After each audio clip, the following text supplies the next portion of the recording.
تمام نقصانات قابل تلافی ہیں، ہر دکھ کا مداوع ہو سکتا ہے، مگر آپ کی زندگی کے وہ ماہ سال جو دوسروں کو خوش کرنے میں ضائع ہو گئے ان کا ازالہ ناممکن ہے۔ پرہیزگاروں کے لیے جنت اتنی قریب کر دی جائے گی کہ کچھ بھی دور نہیں رہے گا۔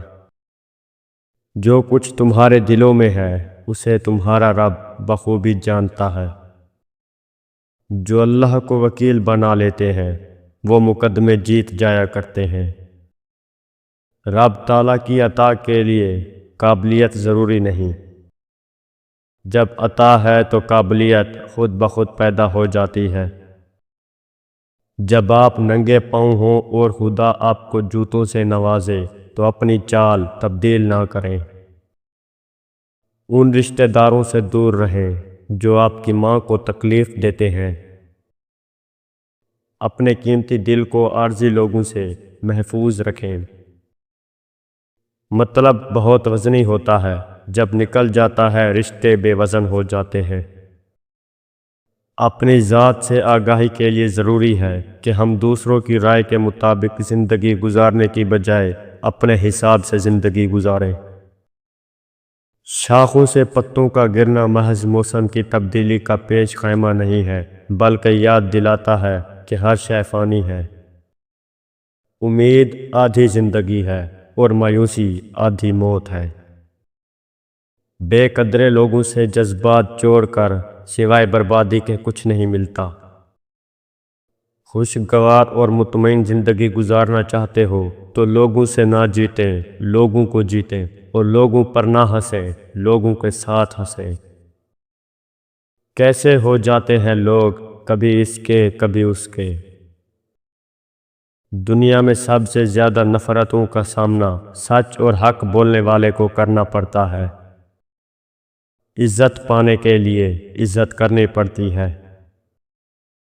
اپنوں نے ہی سکھایا ہے، کوئی اپنا نہیں ہوتا۔ زندگی میں سب لوگ دوست یا رشتہ دار بن کر نہیں آتے، کچھ لوگ سبق بن کر بھی آتے ہیں۔ ہر ولی کا ایک ماضی ہے اور ہر گنہگار کے پاس مستقبل ہے۔ اللہ تمہاری زبان کو مانگنے کی ہمت تب دیتا ہے جب وہ تمہاری دعاؤں پر راضی ہونا چاہتا ہے۔ وقت جب آپ کے حق میں ہو تو کسی پر ظلم نہ کرو، ورنہ وقت کی مار بہت بری ہوتی ہے۔ دولت ایک ایسی تتلی ہے جسے پکڑتے پکڑتے آدمی اپنوں سے دور نکل جاتا ہے۔ کچھ رشتے انسان توڑتا ہے اور کچھ رشتے انسان کو توڑ دیتے ہیں۔ رزق کا وعدہ ہے پھر بھی سب پریشان ہے، مغفرت کا وعدہ نہیں لیکن کسی کو پرواہ نہیں۔ جس کے لیے اللہ کافی ہو جائے اسے دوسرے سہاروں کی ضرورت نہیں رہتی۔ انسان کو خدا تب ہی یاد آتا ہے جب وہ درد کا مارا ہو، غرض کا مارا ہو یا پھر مرض کا مارا ہو۔ جو مخلص ہو وہ بیوقوف تصور کیے جاتے ہیں، یہاں مطلب پرست لوگ عقل مند کہلاتے ہیں۔ ہم بہتر کو روتے رہتے ہیں اور وہ رب بہترین سے نواز دیتا ہے۔ خاموشی ایک بہترین عبادت ہے، خاص کر تب جب آپ جاہلوں میں گھرے ہوئے ہو۔ جو انسان جتنا خاموش رہتا ہے وہ اپنی عزت کو اتنا محفوظ رکھتا ہے۔ خاموشیاں ہی بہتر ہیں لفظوں سے، لوگ روٹھ جاتے ہیں۔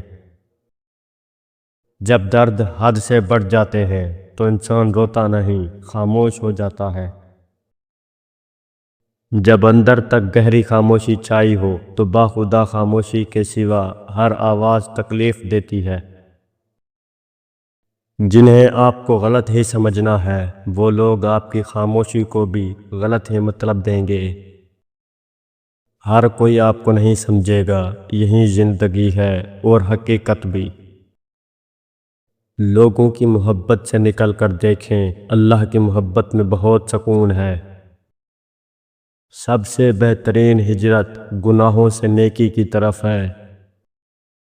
وہ عورت اور مرد دونوں ہمیشہ غریب رہتے ہیں جن میں یہ ایک عادت ہو، مال کا صدقہ نہ دینے سے مرد اور عورت دونوں ہی غریب رہتے ہیں۔